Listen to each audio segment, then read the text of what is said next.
আসসালামু আলাইকুম রহমতুল্লাহ। সুপ্রিয় শিক্ষার্থীরা, স্মার্ট স্টাডিজ 360 তে তোমাদের সবাইকে স্বাগতম। গত পর্বে আমরা ডব্লিউএস কোশ্চেন নিয়ে আলোচনা করেছিলাম, আজ এটা শেষ করবো ইনশাল্লাহ। শুরু থেকে তোমরা বোর্ডে লেখা দেখেই বুঝেছো যে আমরা আজ বাংলা সহ লিখে দিয়েছি। হু হু দ্বারা সাধারণত আমরা কে বুঝি, হুইচ কোনটি, হোম কাকে, হোস কার বা কোনটি, হোয়েন কখন, হোয়ার কোথায়, হোয়াই কেন, হোয়াট কি, হাউ কেমন। আসলে ব্যক্তিগত উপযোগ বোঝাতে, ব্যক্তি সম্বন্ধে জানতে আমরা হু ব্যবহার করব। বস্তু সম্পর্কে জানতে আমরা হুইচ ব্যবহার করব। কার সাথে, কাকে নিয়ে এই ধরনের প্রশ্ন করতে গেলে আমরা হোম ব্যবহার করব। কার বা কোনটি বোঝাতে আমরা হোজ ব্যবহার করব। সময় বোঝাতে আমরা হোয়েন ব্যবহার করব। স্থান বোঝাতে আমরা হোয়ার ব্যবহার করব প্রশ্ন করার জন্য। কারণ জানতে আমরা হোয়াই ব্যবহার করব। কোনো পেশা সম্পর্কে জানতে আমরা হোয়াট ব্যবহার করব। আর কারো শারীরিক এবং মানসিক অবস্থা জানতে আমরা হাউ ব্যবহার করব। যেমন এখানে উদাহরণে দেয়া আছে, ব্যক্তি সম্পর্কে জানতে হু ব্যবহার হবে। যেমন Raju is a fire fighter. Raju is a fire fighter, Raju নিচে আন্ডারলাইন করা আছে, প্রশ্ন করতে হবে। আমি যেহেতু রাজু ব্যক্তি, আমরা ব্যক্তির পরিবর্তে সরাসরি হু ব্যবহার করেছি। Who is a fire fighter, শেষে প্রশ্নবোধক চিহ্ন দেওয়ার কারণে এটা ডব্লিউএস কোশ্চেন সম্পন্ন হয়েছে। বস্তু সম্পর্কে জানতে হুইচ ব্যবহার হবে। I have bought a red shirt, আমি একটি লাল জামা ক্রয় করেছি। এখানে রেড শার্টের নিচে আন্ডারলাইন আছে, রেড শার্ট যেহেতু বস্তু, তাহলে which shirt have you bought, কোন জামাটি তুমি ক্রয় করেছো, কোন জামাটি তুমি ক্রয় করেছো। তারপরে কার সাথে বোঝাতে হোম ব্যবহার হবে। যেমন উই প্লেড উইথ তমাল, আমরা তমালের সাথে খেলা করেছিলাম। তাহলে আমরা কার সাথে খেলা করেছি, whom did you play with, তোমরা কার সাথে আমরা খেলা করেছি। হোম দিয়ে আমরা প্রশ্ন করেছি। কোনটি বোঝাতে আমরা হুজ ব্যবহার করব। যেমন I have sold my old car, তাহলে এখানে আমরা প্রশ্ন করব whose car have you sold, কোন গাড়িটি তুমি বিক্রি করেছো। সময় বোঝাতে আমরা হোয়েন ব্যবহার করব। যেমন Imran will arrive at 10 PM, রাত 10টায় ইমরান পৌঁছাবে। তাহলে এখানে সময় বোঝাচ্ছে, এই কারণে আমরা প্রশ্ন করেছি when will Imran arrive, Imran কখন পৌঁছাবে। এখন আমরা দেখব হোয়ার, হোয়াই, হোয়াট এবং হাউ দিয়ে কিভাবে প্রশ্ন করতে হয়।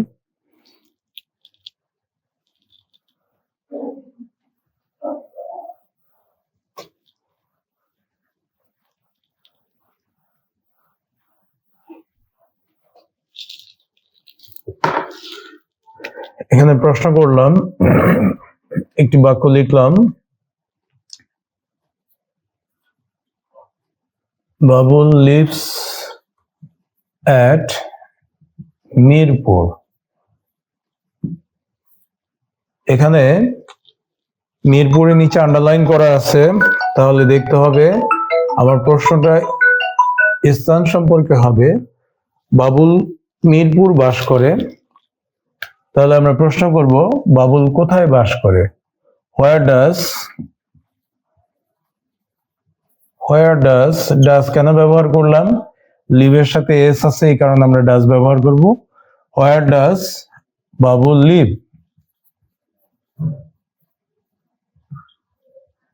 বাবুল কোথায় বাস করে।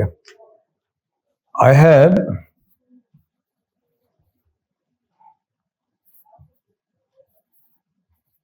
ফাইট ফর জাস্টিস,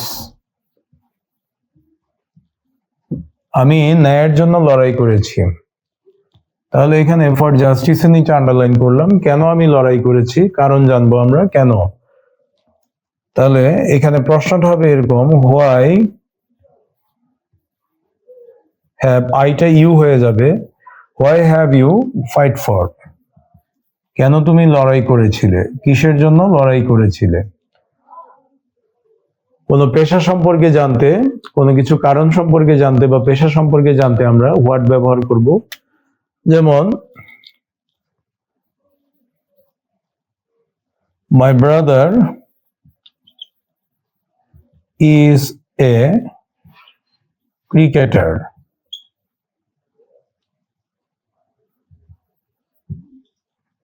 ক্রিকেটারের নিচে আন্ডারলাইন করে দিলাম। মাই ব্রাদার ইজ এ ক্রিকেটার, আমার ভাই একজন ক্রিকেটার। আমার ভাইয়ের পেশা সম্পর্কে জানতে চাওয়া হয়েছে, তাহলে আমি হোয়াট দিয়ে প্রশ্ন করব। What is your brother. What is, মাইটা হয়ে যাবে your, what is your brother, তোমার ভাই কি, তাহলে উত্তর আসবে my brother is a cricketer. কারো শারীরিক অবস্থা এবং মানসিক অবস্থা জানার জন্য আমরা হাউ ব্যবহার করি। যেমন আমরা এটা এখানে ছোট একটা প্রশ্ন দিয়ে উদাহরণের মাধ্যমে বোঝার চেষ্টা করি।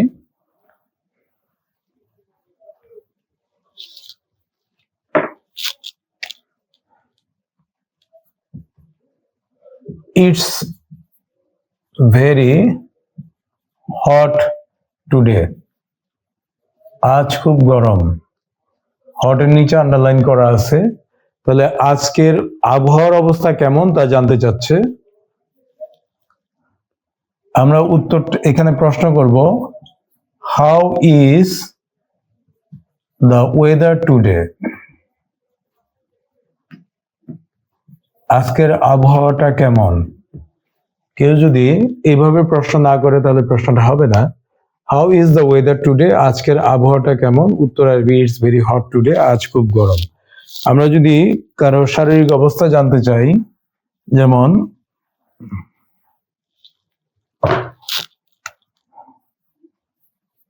আই এম ভেরি সিক, আমি খুব রুগ্ন, তাহলে হাউ আর ইউ, তুমি কেমন আছো। তার মানে আই এম ভেরি সিক, আমি খুব রুগ্ন আছি।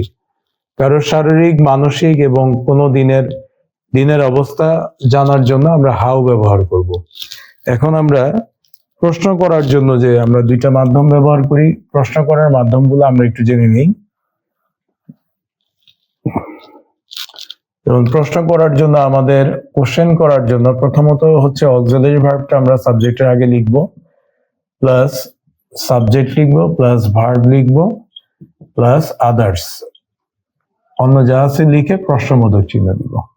ডব্লিউএস কোশ্চেনের বেলায় আমরা ডব্লিউএস ওয়ার্ডটা আগে লিখব, ডব্লিউএস ওয়ার্ড, তারপরে আমরা যেটা করব অক্সিলারি ভার্ব লিখব, তারপরে আমরা সাবজেক্ট লিখব, তারপরে সাবজেক্টের পরে ভার্ব লিখব, ভার্বের পরে আদার্স, বাকি যা আছে সব লিখে প্রশ্নবোধক চিহ্ন দিব।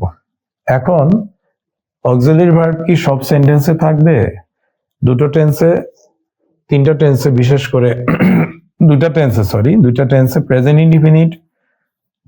ইনডিফিনিট এবং পাস্ট ইনডিফিনিট টেন্সে অক্সিলারি ভার্বের উল্লেখ থাকবে না। প্রেজেন্ট ইনডিফিনিট টেন্সকে আমরা যখন প্রশ্ন করব তখন ডু অথবা ডাজ এর সাহায্য নিব, আর পাস্ট ইনডিফিনিট টেন্সকে প্রশ্ন করলে ডিড ব্যবহার করব। যখন ডু দিয়ে প্রশ্ন করব তখন ভার্বের বাক্যের আর কোনো পরিবর্তন হবে না, কিন্তু ডাজ দিয়ে প্রশ্ন করলে ভার্বের সাথে যে এসইএস ছিল ওটা বাদ যাবে।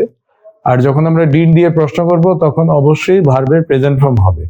ডিড দিয়ে প্রশ্ন করলে ভার্বের প্রেজেন্ট ফর্ম চলে আসবে। সুপ্রিয় শিক্ষার্থীরা, ডব্লিউএস কোশ্চেনের যে বিষয়টি নিচে আন্ডারলাইন থাকবে ওটা ভালো করে বুঝে উত্তর করতে হবে। উত্তর করার সময় অবশ্যই খেয়াল রাখতে হবে যে বাক্যের মধ্যে আমার অক্সিলারি ভার্ব দেয়া আছে কিনা। অক্সিলারি ভার্ব থাকতে আমরা অক্সিলারি ভার্বটা অবশ্যই ডব্লিউএস ওয়ার্ডের পরে লিখব, তারপরে ডব্লিউএস ওয়ার্ডের পরে অক্সিলারি ভার্ব লিখব, তারপরে সাবজেক্ট লিখব, ভার্ব লিখব, বাকি যা আছে সব লিখে প্রশ্নবোধক চিহ্ন দিয়ে দিব। কিন্তু যদি আমরা অক্সিলারি ভার্ব না পাই সেই ক্ষেত্রে আমরা অবশ্যই ডব্লিউএস ওয়ার্ডের পরে ডু অথবা ডাজ অথবা ডিড ব্যবহার করব। বাক্যটা যদি প্রেজেন্ট ইনডিফিনিট হয়, অর্থাৎ সাবজেক্টের পরে যদি ভার্বের প্রেজেন্ট ফর্ম থাকে এবং তখন আমরা ডু বা ডাজ ব্যবহার করব। ভার্বের প্রেজেন্ট ফর্মের সাথে এসিএস থাকলে ডাজ ব্যবহার করব, এসিএস না থাকলে ডু ব্যবহার করব। কিন্তু ভার্বটা যদি পাস্টে থাকে তাহলে আমরা ডিড ব্যবহার করব। তাহলে সুপ্রিয় শিক্ষার্থীরা, আমরা পরবর্তী পর্যায়ে কিছু এক্সারসাইজ সলভের মাধ্যমে তোমাদের এই পর্বটি সম্পন্ন করার চেষ্টা করব। আমরা আজ ডব্লিউএস কোশ্চেনের কিছু এক্সারসাইজ সলভ করার মাধ্যমে বুঝে নিব কিভাবে ডব্লিউএস কোশ্চেনটা সহজভাবে সলভ করা যায়। দেখো, এখানে শুরুতে একটা কোশ্চেন দেওয়া আছে, they went to Lawachara national park. তারা লাওয়াছড়া ন্যাশনাল পার্কে গিয়েছিল। এখানে একটা স্থান সম্পর্কে বলা আছে, তারা এই স্থানটিতে গিয়েছিল। স্থানগত উপযোগ বুঝাইতে প্রশ্ন করার সময় আমরা হোয়ার দিয়ে প্রশ্ন করব, আর যেহেতু এখানে সাবজেক্টের পরে সরাসরি ভার্বের পাস্ট ফর্ম ছিল, আমরা প্রশ্নটা এইভাবে করব, হোয়ার ডিড কেন আসলো? কারণ এটা ভার্বের পাস্ট ফর্মে ছিল। হোয়ার ডিড দে গো, তারা কোথায় গিয়েছিল? এখানে ওয়েন্টের প্রেজেন্ট ফর্ম কিন্তু গো চলে আসছে, এখানে যে ডিড ব্যবহার করার কারণে ভার্বের প্রেজেন্ট ফর্ম চলে আসছে। তাহলে প্রশ্নটা হবে এরকম, হোয়ার ডিড দে গো, তারা কোথায় গিয়েছিল? The next day they went to Lawachara, পরের দিন তারা লাওয়াছড়া গিয়েছিল। তাহলে এখানে প্রশ্ন করতে হবে দ্য নেক্সট ডের উপরে। এখানে একটা সময়গত উপযোগ বোঝাচ্ছে কখন তারা লাওয়াছড়া গিয়েছিল। এখানেও কিন্তু ভার্বের পাস্ট ফর্ম আছে, এই বাক্যেও কোনো মডেল ভার্ব বা অক্সিলারি ভার্ব নাই। তাহলে ভার্বের পাস্ট ফর্ম থাকার কারণে আমি ডিড দিয়ে প্রশ্ন করব। তাহলে প্রশ্নটা হবে হোয়েন দিয়ে, কখন তারা লাওয়াছড়া গিয়েছিল। 2 নম্বরের আনসারটা হবে হোয়েন। ডিড কেন ব্যবহার করব? কারণ এটা ভার্বের পাস্ট ফর্মে আছে, এই কারণে আমরা ডিড ব্যবহার করব। হোয়েন ডিড দে, তারা কখন, এখন ওয়েন্ট হয়ে যাবে go, when did they go to Lawachara,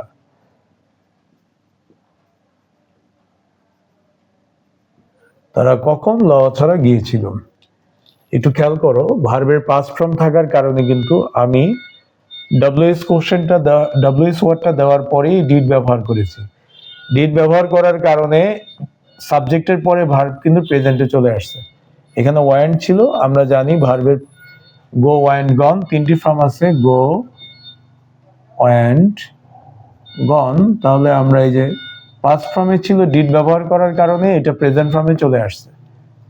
3 নম্বরে আছে ইট ওয়াজ ভেরি ইন্টারেস্টিং, এটা ছিল বেশ আনন্দদায়ক, এটা ছিল খুব আনন্দদায়ক। তাহলে এটা অবস্থা বোঝাচ্ছে কেমন ছিল, এটা কেমন ছিল। তাহলে অবস্থা জানতে হলে আমরা হাউ দিয়ে প্রশ্ন করব, হাউ ওয়াজ ইট।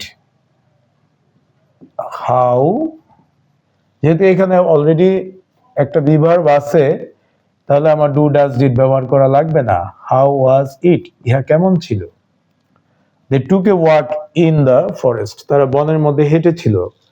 তাহলে এখানে টুক এ ওয়াক তাদের কাজটাকে বোঝাচ্ছে। তাহলে এখানে কি করেছিল, তারা কি করেছিল, বনের মধ্যে তারা কি করেছিল। সাধারণত কি সম্পর্কে জানতে আমরা হোয়াট ব্যবহার করি। তাহলে আমরা হোয়াট দিয়ে প্রশ্ন করব।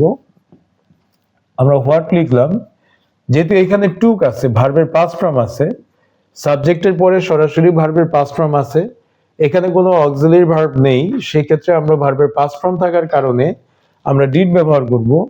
হোয়াট ডিড, এখন আমরা সাবজেক্ট লিখলাম they, what did they do, এই যে ভার্বটাকে কিন্তু আমার আনতে হয়েছে বাহির থেকে। What did they do in the forest, বনের মধ্যে তারা কি করেছিল। এই ডুটা কোথা থেকে আসলে একটা প্রশ্ন থাকতে পারে। এখানে দেখো, তারা বনের মধ্যে হেঁটেছিল, প্রশ্ন কি হবে, তারা বনের মধ্যে কি করেছিল, তারা বনের মধ্যে কি করেছিল। করা অর্থে আমরা ডু ব্যবহার করব, এই ডুটা ভার্বের present form. What did they do, তারা কি করেছিল ইন দ্য ফরেস্ট, বনের মধ্যে। The leaders told them to be quiet, নেতারা বলেছিল তাদেরকে চুপ থাকতে, নেতারা তাদেরকে শান্ত থাকতে বলেছিল। এখানে সাবজেক্ট ব্যক্তি, সাবজেক্ট দ্বারা ব্যক্তি বোঝাচ্ছে, সাবজেক্ট সম্পর্কে প্রশ্ন করতে বলেছে। তাহলে কারা তাদেরকে চুপ থাকতে বলেছিল, আমরা শুধু হু ইউজ করব। হু, তারপরে বাকি যা আছে সব লিখে দিব। Who told them to be quiet, told them to be. যখন সাবজেক্টের পরিবর্তে, সরাসরি সাবজেক্টের পরিবর্তে যখন আমরা হু ব্যবহার করব, আমাদের আর কোনো কিছু ইউজ করার প্রয়োজন নেই। হু লেখার পরে আমরা সরাসরি ভার্ব থেকে শেষ পর্যন্ত লিখে প্রশ্নবোধক চিহ্ন দিয়ে দিব। দে walked quietly up a small hill, তারা একটা ছোট পাহাড়ের উপর দিয়ে শান্তভাবে হেঁটে গিয়েছিল। কিভাবে হেঁটে গিয়েছিল, হাঁটার অবস্থা জানতে চেয়েছে, তাদের হাঁটার অবস্থা কেমন ছিল। তাহলে কোয়াইটলি, শান্তভাবে হেঁটেছিল। তাহলে হাউ, আমরা হাউ দিয়ে প্রশ্ন করবো, হাউ, কিভাবে। যেহেতু এখানে ওয়াকড ভার্বের পাস্ট ফর্ম আছে, এখানে সাবজেক্টের পরে ভার্বের পাস্ট ফর্ম আছে, তাহলে আমরা ডিড ইউজ করব। হাউ ডিড, সাবজেক্ট লিখব, হাউ ডিড দে। এখানে এখন আমরা ওয়াক ইউজ করব, কারণ এটা প্রেজেন্টে চলে আসবে। How did they walk up a small hill, up a small hill, প্রশ্নবোধক চিহ্ন। তাহলে এখানে ডিড ব্যবহার করেছি কেন? কারণ সাবজেক্টের পরে ভার্বের পাস্ট ফর্ম ছিল, এখানে কোনো সাহায্যকারী ভার্ব ছিল না, বাক্যটা পাস্ট ইনডিফিনিট টেন্স। এটাকে আমার প্রশ্ন করার সময় ডিড ব্যবহার করতে হবে, ডিড ব্যবহার করেছি। ডিড ব্যবহার করার কারণে এরপরে যে সাবজেক্টের পরে ভার্বের পাস্ট ফর্ম ছিল এটা প্রেজেন্ট ফর্ম মানে বেস ফর্মে চলে এসেছে। এই পরিবর্তনটা সুপ্রিয় শিক্ষার্থীরা অবশ্যই খুব খেয়াল করে তোমাদেরকে করতে হবে। The gibbon was on the tree, gibbon গুলো গাছের উপরে ছিল। তাহলে ওরা কোথায় ছিল? প্রশ্নটা হবে ওরা কোথায় ছিল। হোয়ার ওয়াজ দ্য গিবন, গিবন গুলো কোথায় ছিল? স্থান সম্পর্কে জানতে যাচ্ছে, ওরা কোথায় ছিল, ওদের স্থান জানতে যাচ্ছে। এখানে অলরেডি আমাদের অক্সিলারি ভার্ব দেওয়া আছে, বি ভার্ব দেওয়া আছে, আমরা ওয়াজ ইউজ করলাম। Where was the GI, they will never forget this, তারা কখনো এটা ভুলবে না। দে সরাসরি সাবজেক্টকে মার্ক করে দেয়া আছে, তাহলে কারা ভুলবে না? হু will never forget this visit. আমরা এর আগে বলেছিলাম সাবজেক্ট থাকলে সাবজেক্টের পরিবর্তে সাবজেক্ট যদি ব্যক্তি বোঝায় তাহলে এর পরিবর্তে আমরা হু দিয়ে দিব, আর কোনো পরিবর্তন আমাদের করতে হবে না। হু উইল, তারপরে যা আছে আমরা সব লিখবো, who will never forget this visit.